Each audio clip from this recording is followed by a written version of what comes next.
We're going to be looking at how to set up a timer on the right hand side of your screen. Maybe you can use this for quite a lot of uses. Maybe you're doing a game or something, or maybe that's how long is left on the world until, let's say, you have to come off or something like that. There's a lot more uses you can use this for. So yeah, let's just get into it. So you've got the timer here. So this is kind of tuned close to a minute, maybe it's around 58 seconds. And then you've got all these commands that basically detect what time it is and give out certain messages, whether it's 10 minutes left or 5 minutes left, etc, etc. We'll have a look at these later. But the first set of commands, it's just really the setup commands. That's just the adding of the timer. These three are the most important. These are what you use to actually set up the scoreboard. I have done a video in the past about setting up scoreboards, which you can have a look at for further detail, but this is just briefly going over this. So, you know, scoreboard objectives, display, server notices, so it's just called display. And then I just set this as scoreboard objectives, sidebar display, stuff like that. And then this one, which is scoreboard players set timer display 0, and this timer here, as you can see, is that's the actual what it will look like. So I've made that coloured.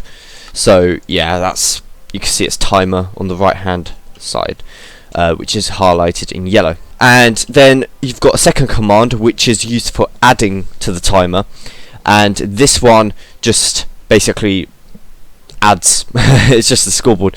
Again, if you want further detail, just watch the how to use the scoreboard command video, which I'll probably leave in the card just right now. So yeah, this is a scoreboard players add timer display 15. So if I press this, let me just show you. So that just adds 15 there, and if I press that again, that will go to 30, which I'll just show you again. And conversely, you can also change this to a remove, but it's not really needed. I'm just going to grab a pressure plate because I just want to demonstrate this in action, because I currently have it turned off. So if I just put that pressure plate there, as you can see, it turns straight back to 29, and the Armour stand has teleported back to the top. Now this is just a simple clock that's just a minute long. So this one's just TP at a radius equals 1 tilde tilde 6, so all it does is just teleports any entity there up there.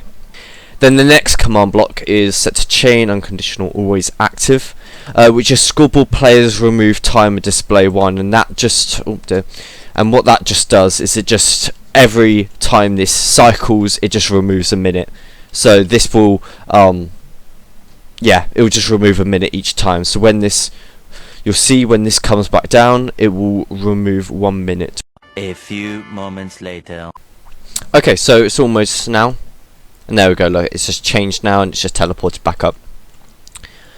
Now, you want to make it so this doesn't go, well, this doesn't undercount, because this will go down and it will just go to negative numbers. You want some sort of thing to alert you when it does hit 0. So right, so what I've done here is I've set up a repeating command block. This is what actually alerts you.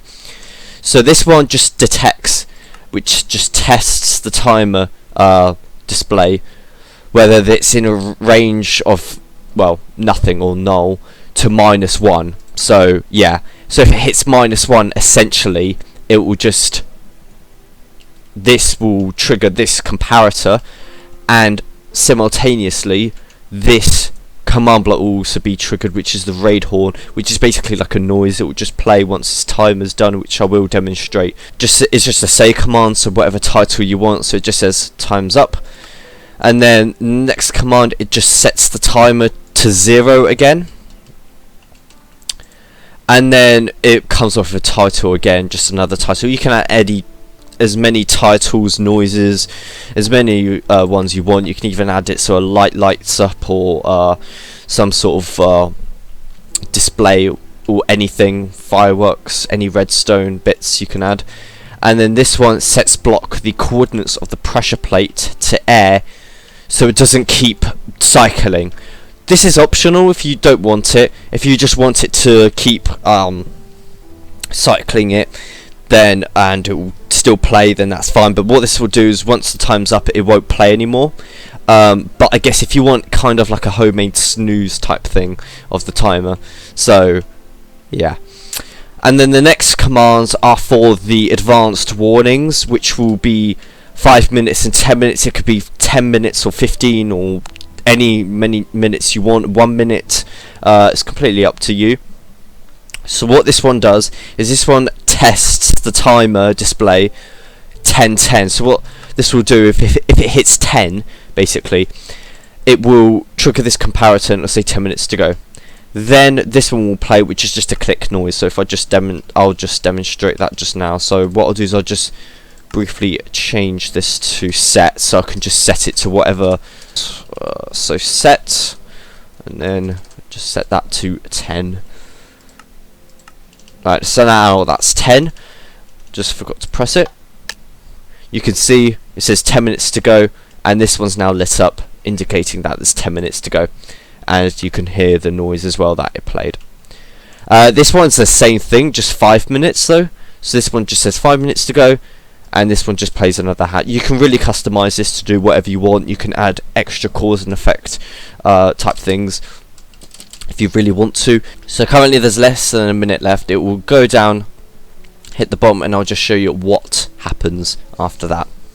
Right, so timer's already almost about to run out, so we'll just trigger in just a sec.